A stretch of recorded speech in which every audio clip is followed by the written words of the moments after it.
আমার এক কাহিনী মনে উঠছে। আমি এক পাইলটকে চিনি, তো আমি কথায় কথায় ওকে জিজ্ঞেস করছিলাম যে তুমি পাইলট, এত বড় শিক্ষিত, তুমি ডাবল টাকার চালাও, বড় বড় ফ্লাইট চালাও, দূর দূর যাও, তুমি এরকম হলে কি করে?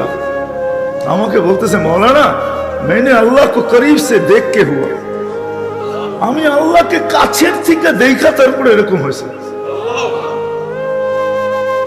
আমি বললাম যে তুমি আল্লাহকে কাছের থেকে দেখলা মানে?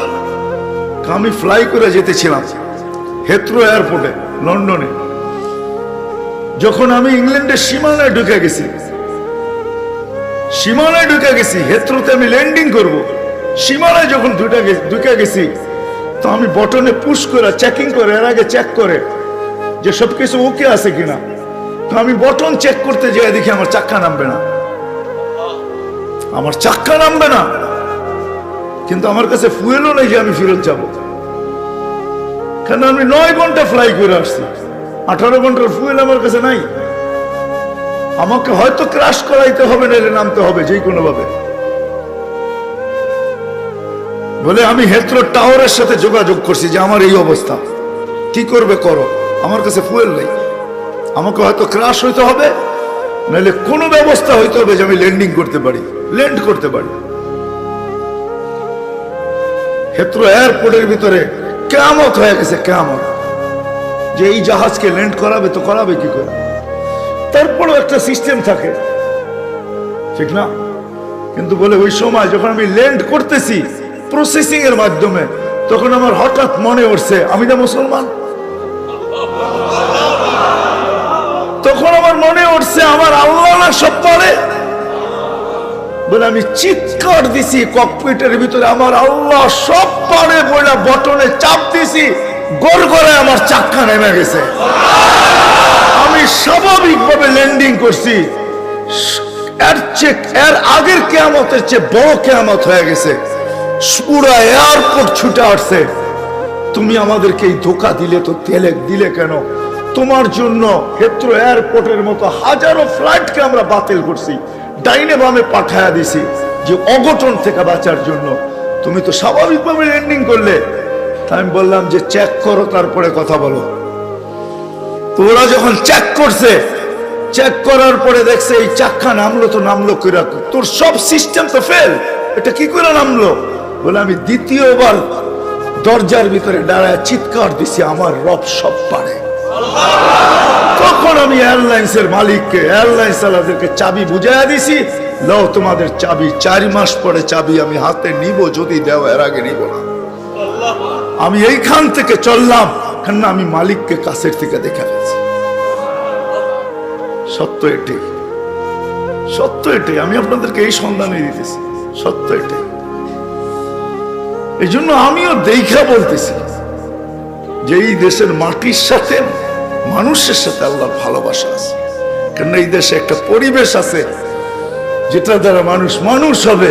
এত মসজিদ দুনিয়ার কোথাও নাই, এত মাদ্রাসা মক্তব দুনিয়ার কোনো দেশে নাই, এত হক্কানি আলেম দুনিয়ার কোনো দেশে নাই, এত আল্লাহওয়ালা গলি দুনিয়ার কোনো দেশে নেই। জুড়বো তো? যুবকরা কি বলে? আমি কি বুঝাইতে পারলাম? হ্যাঁ, মানুষ বানায় নিয়ে যাও ইনশাআল্লাহ। মনের স্বাদ আল্লাহ জান্নাতে মিটাবে। আমাদের মালিক শুধু মনের স্বাদ মিটাবে না, বরং আমরা যতটুকু স্বাদ রাখবো এর চেয়ে 10 গুণ বেশি স্বাদ আল্লাহ আমাদের মিটায় দেবে। আমাদের মালিক বড় মালিক, আমাদের আল্লাহ বড় আল্লাহ। হ্যাঁ, আমাদের মালিক বহুত বড়, যেটার বর্ণনা দিয়ে শেষ করা যাবে না। কত বড় আমাদের মালিক, সব রাখা আছে। যুবক, একটু সহ্য করো। হ্যাঁ, দুর্গন্ধময় জায়গা দিয়া যাইতে কারো কাছে রুমাল না থাকলে যেরকম নাক চাইপা ধরে আর দ্রুত পার হয়, ঠিক এই ছোট জীবনটাকে এইভাবে পার করো, 4 জিনিসের সাথে সংযুক্ত করা। ইনশাআল্লাহ তুমি ওই যুবক হইয়া ফিরবে, ওই যুবক। আমি আজকে এক জায়গায় বলতেছিলাম যে ওই আমার মনে হয়, আমি বলি যদি ওলামা আমার উপরে আঙ্গুল না উঠায়, তুমি ওই যুবক হইয়া ফিরবে আল্লাহ আল্লাহর রহমতের আঁচলের নিচে তোমাকে রাখবে। যেরকম মা সন্তানকে আঁচলের নিচে রাখে, আল্লাহ তার রহমতের আঁচলের নিচে তোমাকে রাখবে। ওই যুবক হয়ে ফিরবে।